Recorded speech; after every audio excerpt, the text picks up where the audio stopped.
অনেকটা আশা নিয়ে দুই বান্ধবী বেরিয়েছিলাম একটু সরস্বতী পুজোয় দুই বান্ধবী একসাথে ঘুরবো। আমার মেয়েকে নিয়ে বেরিয়েছিলাম, কিন্তু আমাদের অবস্থা যে এরকম হবে আমরা নিজেরাও ভাবতে পারিনি। চলো দেখতে থাকো ভিডিওটা, আশা করছি তোমাদের ভালো লাগবে। আমাদের স্কুলে এবছর আমাদের স্কুলে সরস্বতী পুজোয় আসা হয়নি। সো চলে এসছি আমরা এখন বোটঘাটে। আমাদের কোনো প্ল্যান ছিল না আমরা কোথায় যাব কি করব, জাস্ট আমরা দুই বান্ধবী বেরিয়ে পড়েছি যে না আজকে সরস্বতী পুজো, আজকে একটু বেরোতেই হবে, আমরা দুই বান্ধবী ঘুরে বেড়াবো।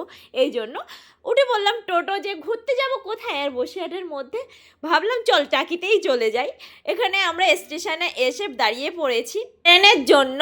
এখানে আমরা ওয়েট করছি আর আমার মেয়ে এসেই কিন্তু তোমরা নোটিস করেছো দোকান থেকে কিন্তু অলরেডি ওর খাবার নেওয়া হয়ে গিয়েছে।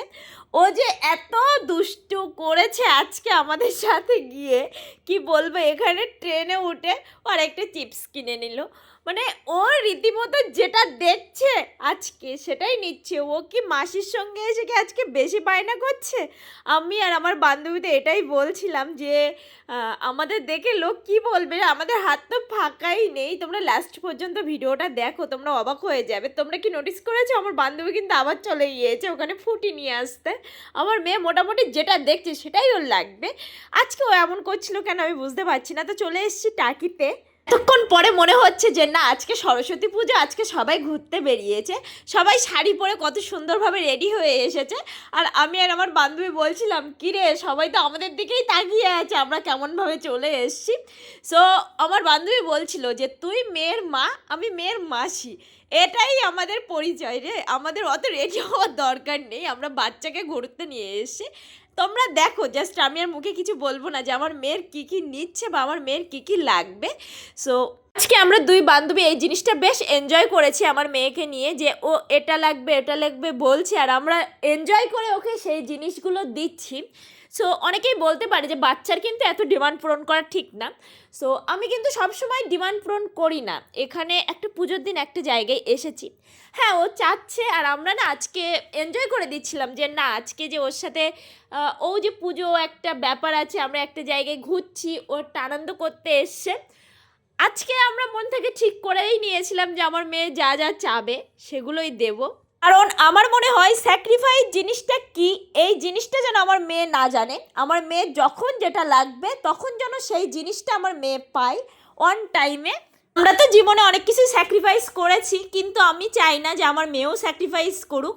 এই জন্য আমার যতক্ষণ সামর্থ্য থাকবে আমার 100% আমি চেষ্টা করব আমার মেয়ের ডিমান্ড পূরণ করার। আজকে আমার ভিডিওর কথাগুলো অনেকের ভালো নাও লাগতে পারে, কিন্তু আমার কিছু করার নেই। যদি কারোর খারাপ লেগে থাকে তাহলে সরি। কি বলবো, আমার ভিডিওটা তো আমি ভালোবেসে করি। সো আমার মনের মতো করে করি। এখানে তোমরা যেটা আমার অরিজিনাল লাইফ সেটাই কিন্তু দেখো, আমি কিন্তু ফেক ভিডিও করি না। যেটা আমি একদমই আমার নর্মালি লাইফ সেটা নিয়েই আমি কিন্তু ব্লগ বানাই। তো যাই হোক চলে এসছে এখন ট্রেন, আর বেশি কথা বলবো না, অনেক জ্ঞানের কথা বলে ফেলেছি আজকে। এখানে আমার মেয়ে তো ট্রেনে উঠেও মানে খাওয়া ছাড়ছে না আর কি, ট্রেনে উঠেও একটা পাখি নিয়েছে। যাই হোক এখানে আমাদের হাত দেখতে পাচ্ছ, আমার বান্ধবীর কোলে একটা টেডি বিয়ার, ঘাড়ে ব্যাগ, হাতে মেয়ে।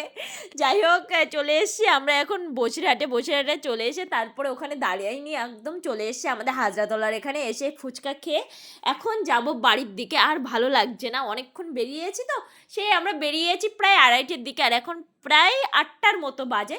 এখানে আমাদের গ্রামের একটা সরস্বতী পুজোর প্যান্ডেলের পাতা দিয়ে প্যান্ডেল করেছিল, সেই পাতা না ছাগলে খেয়ে নিয়েছে, সেটা এখন ঠিক করছে। তো আজকের ভিডিওটা এই পর্যন্ত, ওই টাটা। যদি কিছু ভালো লাগে তাহলে লাইক কমেন্ট।